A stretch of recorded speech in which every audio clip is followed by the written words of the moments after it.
The skin I'm in, summary and analysis, chapter 2. Chapter 2 summary.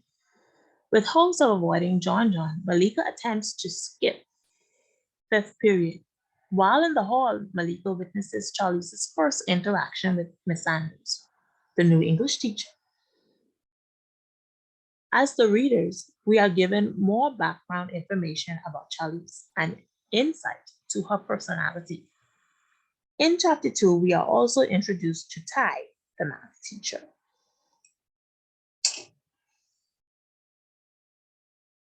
Analysis now of Charlize based on the information that we are presented with in chapter 2. Charlize is the baddest thing in this school. She ain't gonna forgive you for loud talking her.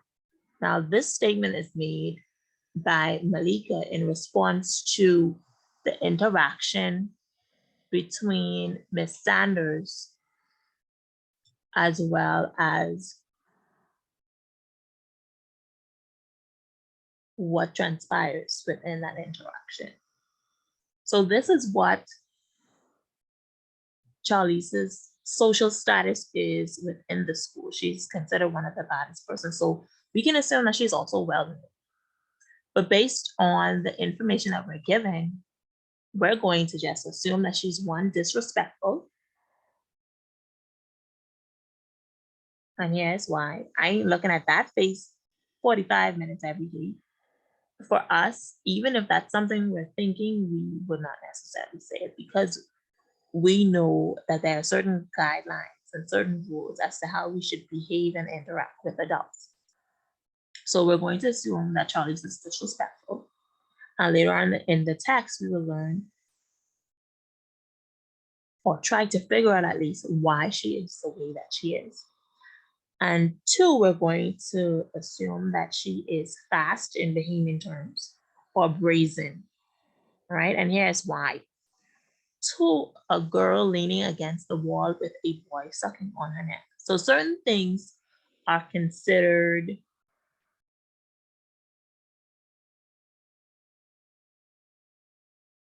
acceptable for girls of a certain age. And this particular interaction between Charlize and Worm is not acceptable. So we're going to assume that she's fast or breathing. And of course, we have our textual evidence to prove the analysis that we're presenting in this chapter. Chapter 2 analysis of Miss Sanders. She's letting Charlize know that she's traveled all over the world and there's nothing Charlize can say about her face that she ain't heard in at least 4 different languages. So based on this statement, we can assume that Miss Sanders is not only self-aware, but she's well-traveled. She's been able, or she's been blessed in a way that she can travel outside of the country to not only experience different cultures, but experience their languages as well. So she's well-traveled and she is self-aware. We're also introduced to Miss Ty, and Miss Ty is the math teacher. So we know that she's good with numbers. In this chapter yet, we're given a little physical description of the math teacher. She's short with long hair.